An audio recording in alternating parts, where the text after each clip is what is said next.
Have you ever looked into the eyes of the woman you love and felt like there's a language being spoken that you don't quite understand? Gentlemen, today we unlock a map, one that leads not to control or dominance, but to connection, awareness, and power. But be warned, what you're about to hear may challenge everything you think you know about women. Why do some of your best intentions backfire? Why does silence hurt more than words? And why does one moment of insensitivity echo louder than 1,000 moments of affection? This isn't about blame, it's about awakening, about seeing the unconscious patterns, the hidden emotional currents that most men never even notice. And just when you think you figured her out, boom, she shifts. Sound familiar? Yeah, it's like trying to solve a Rubik's Cube blindfolded while it's on fire. But here's the catch. Once you understand these 7 hidden weaknesses, not only will you unlock deeper intimacy, you'll also discover something extraordinary about your own potential as a man. So buckle up, because what I'm about to reveal might just change the way you see every woman for the rest of your life. Have you ever found yourself in a situation where a woman's reaction seemed completely disproportionate to the moment? A raised eyebrow, a single word, or even your silence? Somehow it all spiraled into an emotional hurricane, and you're left standing there thinking, what just happened? Let me tell you something that most men never realize. Women feel deeply. I'm not talking about casual emotion. I'm talking about a neurological symphony of sensations where every word, tone, and gesture echoes far louder than we think. Emotional sensitivity isn't weakness in the way we've been conditioned to believe. It's not fragility, it's not irrationality, it's a kind of radar finely tuned to pick up signals we don't even know we're sending. And when we miss the signals, or worse, dismiss them, it's not just a miscommunication, it's a break in trust, a crack in the foundation. Now imagine this, you're having a normal conversation, and suddenly she withdraws. Her voice softens, her eyes shift, you feel a sudden wall go up, and you have no idea why. That's not moodiness. That's not her being dramatic. That's the consequence of emotional cues being misread or ignored. Women are biologically and socially conditioned to track emotional nuance. It's survival. Generations of adapting to instability, danger, and subtle power dynamics have turned their emotional systems into hyper-responsive mechanisms. And here's the scary part. If you don't learn to understand that sensitivity, you're flying blind in your own relationships. But let's pause here for a second, because right now, some of you are thinking, so what? I've got to tiptoe around her feelings? That's not the lesson. That's like blaming the mirror for your reflection. What if instead of feeling burdened by her emotional responses, you saw them as a gateway, a cheat code to connection? Her sensitivity is not a wall, it's a door. The key, awareness, curiosity, emotional presence. But here's the cliffhanger. Most men run the other way. Why? Because we've been trained to view emotion as weakness, as unpredictable chaos. So when we face it in others, especially in women, we shut down. Or worse, we try to fix it like it's a problem. You ever try to fix a storm? Yeah, good luck with that. Let's rewind to that moment again. She withdraws, she sighs, maybe tears begin to surface, and you think it's about the dirty dishes or something you said 5 minutes ago. But it's not. It's about feeling unseen, unheard, unsafe. Emotional sensitivity amplifies every experience, especially the ones tied to vulnerability. It's like turning the volume up on life. When she's emotionally sensitive, she's not just feeling the moment. She's reliving echoes from the past, projecting fears into the future, and evaluating whether or not she can truly trust you in this moment. And that, let's be honest, can feel like a lot. But here's where excitement kicks in. When you learn how to navigate that sensitivity with grace and strength, you become rare, you become powerful. Now let's get practical. If you think you can keep showing up emotionally numb, unavailable, or dismissive and still expect deep, fulfilling relationships, think again. Emotional sensitivity isn't going anywhere. In fact, it's one of the core truths of feminine energy. And the moment you stop resisting it and start learning from it, you unlock a new level of mastery in your relationships. You stop walking on eggshells and instead start moving with confidence. But be careful. There's a trap here. Many men make the mistake of weaponizing this awareness. They learn a few tricks: mirroring, active listening, soft eye contact, and think they've mastered emotional depth. Women see through that instantly. Emotional sensitivity doesn't just detect tone, it detects intent. Authenticity isn't optional, it's everything. Here's another uncomfortable truth. Sometimes her emotional response is not even about you. That's right. You might be the trigger, but you're not the cause. She could be carrying stress from work, a past trauma, or something you'll never fully understand. And yet, how you respond still matters. You can either escalate the storm or become the calm inside it. Think about that power. You, as a man, have the ability to become the emotional thermostat of the relationship, not by controlling her, but by mastering yourself. That's not weakness, that's leadership. Still with me? Good, because here comes a shift. What if her emotional sensitivity was actually a gift for you? What if it's the one thing that can teach you to reconnect with parts of yourself you've buried? Your own vulnerability, your own intuitive power, your capacity to feel fully. Emotional sensitivity invites you to slow down, to listen beyond words, to grow beyond logic. It's a challenge, yes, but it's also a call to become the kind of man who doesn't just react, but responds with clarity and courage. Now, you may be wondering, is this really worth it? Only if deep connection, lasting love, and true masculinity matter to you. Only if you're ready to stop living on the surface and start thriving in the depth. Emotional sensitivity isn't going to disappear. It's either going to be the landmine you keep stepping on or the compass that guides you to something extraordinary. So the next time you sense it, pause, lean in, ask, not what's wrong with her, but what is she trying to show me? Because that's where everything begins to shift. Ever had a moment where she asked, "Are you okay?" And even after you said, "I'm fine," she stared at you like she just caught a lie detector blinking red? That's not paranoia, that's overthinking. And here's the uncomfortable truth: it's not about mistrust, it's about mental survival. Her mind is scanning, calculating, rewinding conversations like a detective replaying CCTV footage. Not because she wants to drive herself crazy, but because her brain has been wired by life, by pain, by love, by loss to protect what she cares about. And often that protection looks like dissecting your two-word text message for 3 hours. Sounds ridiculous, right? But what if I told you that overthinking isn't weakness? It's a misunderstood form of vigilance. And the men who fail to understand it often find themselves at the wrong end of it, confused, resentful, and eventually shut out.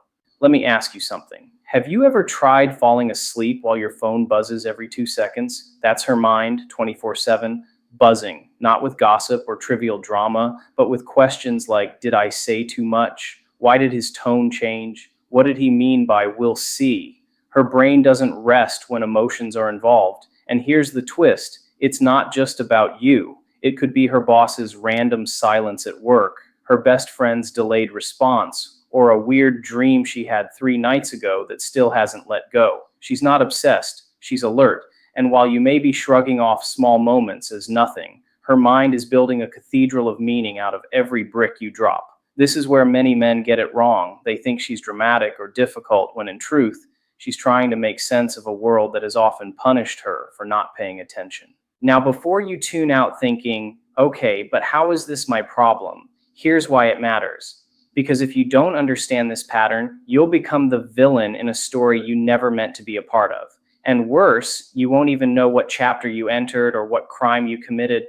Overthinking doesn't just live in her mind, it affects her energy, her body, her responses. Ever notice how she goes from laughing with you to suddenly quiet, withdrawn, cold? That's not a mood swing. That's her mind pulling her into a storm you can't see. And while you're waiting for the thunder, she's already been hit by lightning. Let's rewind time. Imagine her at age 14, trusting someone with her heart, only to be ghosted without explanation. Fast forward to 22. She walks into a room and gets judged before she even speaks. Add a few years. She's vulnerable with a partner who uses her fears against her. Overthinking wasn't born in comfort, it was born in chaos. It became the armor she wears because clarity was never freely given to her. And here you are, expecting her to just relax because you're not like them. But she doesn't know that, not yet. Her mind won't let her know that, not until she's seen consistency, clarity, and truth over and over again. Now, you might think, can't she just trust me and stop worrying so much? That's like asking someone to take off their parachute midair because you promise they'll land safely. Trust isn't built in words, it's built in repetition. Her overthinking is a test, yes, but not of your strength. It's a test of your presence. How do you show up when she spirals? Do you mock her concerns? Do you get defensive? Do you shut down? Or do you lean in, slow the moment down, and give her the one thing her mind craves but rarely receives? Clarity? Here's where it gets even more intense. Overthinking doesn't just affect what she says, it shapes what she doesn't say. The text she types and deletes, the calls she doesn't make, the tears she hides behind a smile. You think everything is fine because she's quiet, but silence in a woman who overthinks is not peace. It's a battlefield where questions are killing confidence, where assumptions are building cages, and while you're enjoying the quiet, she's bracing for pain. That's the paradox. She wants to believe in simplicity, but her experience has taught her to prepare for complexity. So when you give her vague answers, when you withdraw emotionally, when you play it cool to stay in control, you're not calming her, you're feeding the storm. Let's talk biology for a second, because this isn't just psychological, it's physiological. A woman's brain has more active neural connections in areas responsible for emotion and memory. That means she remembers more, feels more, and processes more faster. And while you're compartmentalizing and moving on, she's looping, not because she wants to suffer, but because her mind hasn't found safety yet. And you can't force her out of the loop by yelling, let it go. That's like yelling at a fire to stop burning. It only makes it worse. But wait, this isn't just a warning, it's a doorway.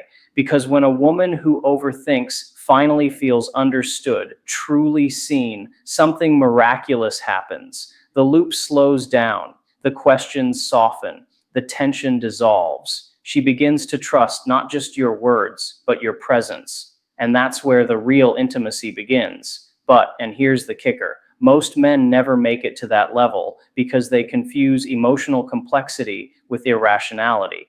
They tap out before they realize they were on the edge of something extraordinary. Now, let me hit you with a curveball. Sometimes her overthinking isn't just about fear, it's about hope. Hope that you're different. Hope that this time she won't have to pretend everything's okay. Hope that she can finally relax and stop living like a soldier in emotional combat. So when you dismiss her spirals or laugh off her concerns, you're not just minimizing her fears, you're crushing her hope. And the moment a woman gives up hope is the moment she starts building walls you won't be able to climb later. Let me throw a question at you. Ever tried ignoring a ticking clock? The longer you ignore it, the louder it gets. That's what her mind feels like.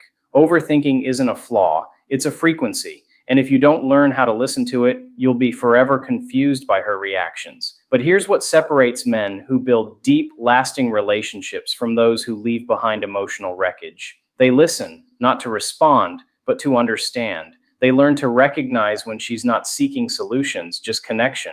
When she's not asking for answers, just safety. And just when you think you figured her out, her mind takes a new path. One thing you said last week, it resurfaces. One missed cue, it replays. Her mind is not trying to sabotage the relationship. It's trying to protect her from waking up one day and realizing she ignored her own instincts. Again, that's the urgency here. Every unanswered question, every vague response, every broken promise adds fuel to the fire.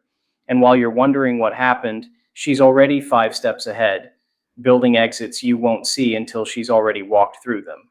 Have you ever told her she looked beautiful and she replied with a skeptical, "Really?" Like your compliment had to pass through a lie detector test before it could reach her heart?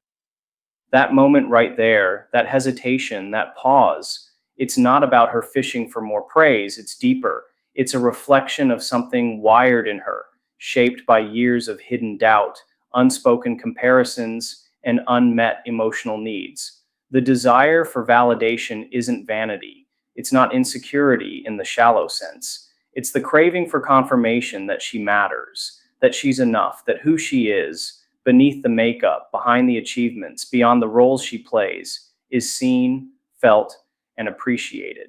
And most men miss this entirely, brushing it off as neediness or low self esteem. But if you look closer, really look, you'll see something far more powerful, a cry for resonance in a world that too often gives silence in return. Let's not pretend this is a modern phenomenon born from social media. This goes way back. She learned early that being enough came with conditions. Be pretty, but not too pretty. Be strong, but still soft. Be confident, but not intimidating. Every stage of her life came with a checklist she never signed up for. From classrooms to boardrooms, relationships to friendships, she's been judged, measured, and ranked. And over time, she began to internalize this conditional worth, believing that love had to be earned, not received.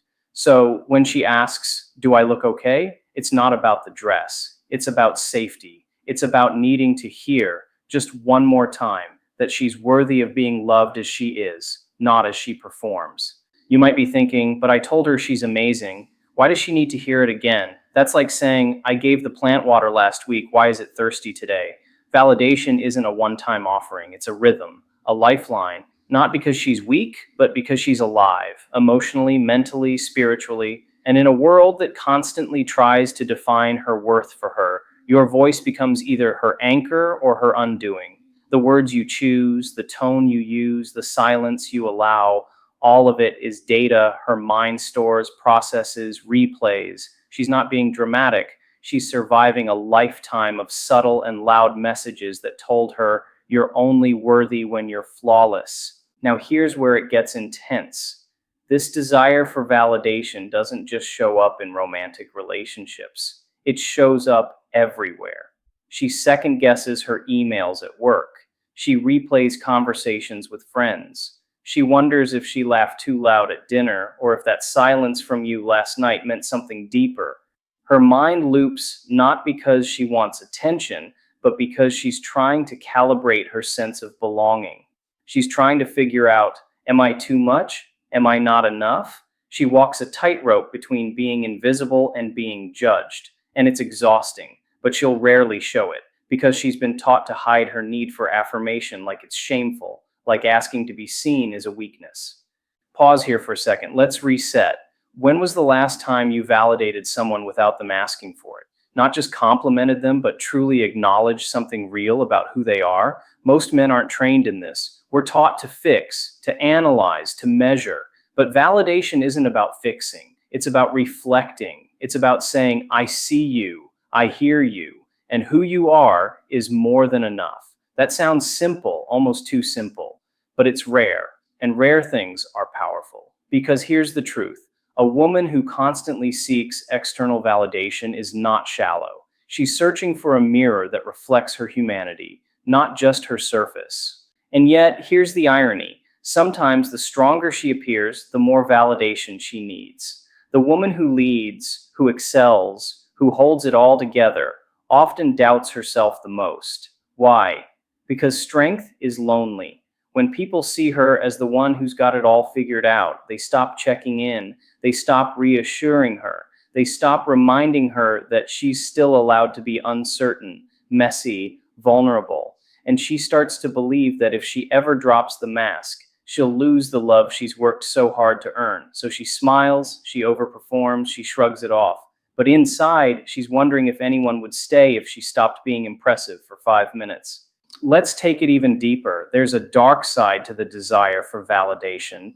When it's left unfulfilled, she starts chasing it from places that don't serve her. She tolerates toxic relationships because at least someone's paying attention. She overworks because recognition feels like love. She posts the picture not for likes, but for a moment of you matter. And here's the danger. When validation becomes currency, she forgets her inherent value. She starts negotiating her worth based on other people's responses. And slowly, quietly, she loses herself, not all at once, piece by piece. Now imagine the power you hold, not to control her, not to shape her, but to remind her of who she already is. Not with grand speeches or over-the-top gestures, but with presence, with words that affirm without being asked, with actions that say, you're loved in your light and in your shadow. This isn't about rescuing her, it's about recognizing her, about being the rare man who doesn't wait until she's begging for assurance, but who offers it because he understands its value, not as manipulation, not as obligation, but as a conscious choice to be a mirror that reflects back her wholeness. There's urgency here, because the longer she goes without that reflection, the more distorted her self perception becomes. She starts thinking the problem is her, that she's too sensitive, too emotional, too needy. And instead of asking for what she needs, she silences herself. She disconnects. She becomes low maintenance on the outside and deeply unfulfilled on the inside. And you, unaware, think things are fine until one day she's gone. Not because of one big thing, but because of the thousands of little moments where her need for validation was ignored or misunderstood. Think about this. The same woman who glows under your praise can wither under your indifference. That's not fragility. That's the power of emotional resonance. And if that power scares you, it's because you haven't been taught how to hold it. But once you learn, once you realize that validation isn't about stroking egos, it's about nurturing souls, you begin to see her differently. Not as a puzzle to solve, but as a universe to explore. And suddenly, every moment becomes a chance to say what so few men ever say with sincerity: I see you, I value you. Not because of what you do, but because of who you are. And yet, even that might not be enough if it isn't consistent, if it isn't real, if it isn't backed by the kind of presence that says you don't have to earn my love, you already have it. But what happens when she starts to believe you, when the validation becomes internalized, not just borrowed from your voice, but echoed in her own? Ever had an argument that felt like playing chess in the dark, where every move you made was met with silence, retreat, or a sudden subject change? You thought you were solving a problem, but she was already halfway out of the conversation, emotionally checked out, quietly tense, seemingly calm on the outside, while a storm brewed just beneath the surface. That isn't indifference, that's conflict avoidance. And it doesn't mean she doesn't care, it means she cares so much that confrontation feels like risking everything. Because for many women, conflict doesn't feel like just a disagreement. It feels like danger, like rejection wrapped in sharp edges, like the first tremor before emotional collapse. It's easy to assume someone who avoids conflict is passive, soft, or just uninterested. But what if the truth is the complete opposite? What if the silence, the nodding, the polite smiles during tension are survival instincts forged in years of being dismissed, punished, or misunderstood for speaking up? Let that sink in, because this avoidance isn't weakness, it's a shield built from experiences where vulnerability led to chaos.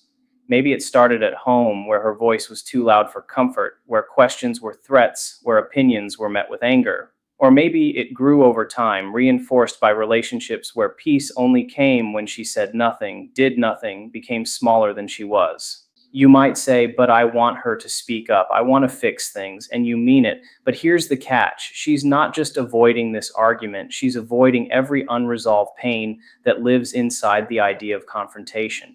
Because her brain doesn't separate, you're mad at me from I'm not safe. She's been trained to read faces like weather maps. A raised eyebrow, a cold tone, a sigh too long. Those aren't just mood shifts. Those are warnings. So instead of meeting you head on, she shrinks. She adapts. She agrees too quickly. She says it's fine when it's anything but fine. And here's the dangerous part. You think the problem's resolved, while she's storing the moment away like a weight on a growing pile she never gets to unload. Now picture what that does over time. Every swallowed word, every moment she pretended not to care, every fake smile in the face of tension, it builds pressure. She becomes a master of emotional regulation on the outside, but internally, she's a ticking clock. Because avoiding conflict doesn't make the conflict disappear. It just delays the explosion. And when it comes, it feels disproportionate. You're caught off guard. Where is this coming from, you ask? But for her, it's not new. It's years of unspoken truths finally finding a voice when it's almost too late. Let's pause right here. Ever notice how some women laugh when they're uncomfortable, or how they turn serious conversations into jokes? That's not just quirky behavior, that's a reset mechanism. It's a subtle, brilliant way of shifting the emotional temperature from boiling to bearable. Because deep down, conflict doesn't just threaten the moment, it threatens the connection. And she values connection so deeply, she'd rather lose the argument than risk losing you. That's the paradox. She's not avoiding conflict to manipulate, it's how she protects the relationship, even if it means sacrificing her own peace. But here's where the real urgency kicks in. Avoiding conflict might protect the relationship today, but it poisons it tomorrow because resentment doesn't announce itself. It grows quietly. It shows up in cold silences, in less affection, in slow disconnection. She becomes harder to read, less expressive, more emotionally distant. You're in the same room, but it feels like there's a wall you didn't see being built. And when you finally ask what's wrong, she says nothing, not because she has nothing to say, but because she doesn't know if you're ready to hear the truth she's been holding for so long. Let's dive even deeper. This behavior is often mistaken as emotional immaturity, but it's actually hypermaturity. It's the result of constantly regulating emotions for the comfort of others. She learned that her peace often comes second to keeping things stable, so she becomes the peacemaker, the fixer, the one who smooths over tension even when it cuts her soul. And you admire her strength, her calmness, but do you realize what it's costing her? Because every time she avoids conflict to maintain peace, she teaches herself that her truth is dangerous, that her emotions are burdens, that honesty is a gamble she can't afford to take. And yet, here's the cliffhanger that changes everything. What happens when she finally finds the courage to speak up? When the fear of being unheard becomes smaller than the pain of staying silent? Most men miss that moment. They dismiss her initial discomfort as drama or irrationality. They meet her vulnerability with logic instead of empathy, and she shuts down again, more convinced than ever that conflict only brings disconnection. But what if just once you chose to stay in the discomfort, not to win, not to fix, but to understand? What if you saw her trembling words not as weakness, but as the bravest act of love she could offer? That moment, when she finally shares her truth, is the doorway. The moment you respond with curiosity instead of control, softness instead of strategy, presence instead of pride, you begin to rewrite the story she's been living in for years. But it won't happen fast, because healing from conflict avoidance is like thawing ice that's been frozen for decades. Slow, scary, messy. But underneath, there's a depth you've never touched before, a level of connection most relationships never reach. And most men, they never get there because they interpret her distance as disinterest, her silence as simplicity, her conflict avoidance as lack of depth.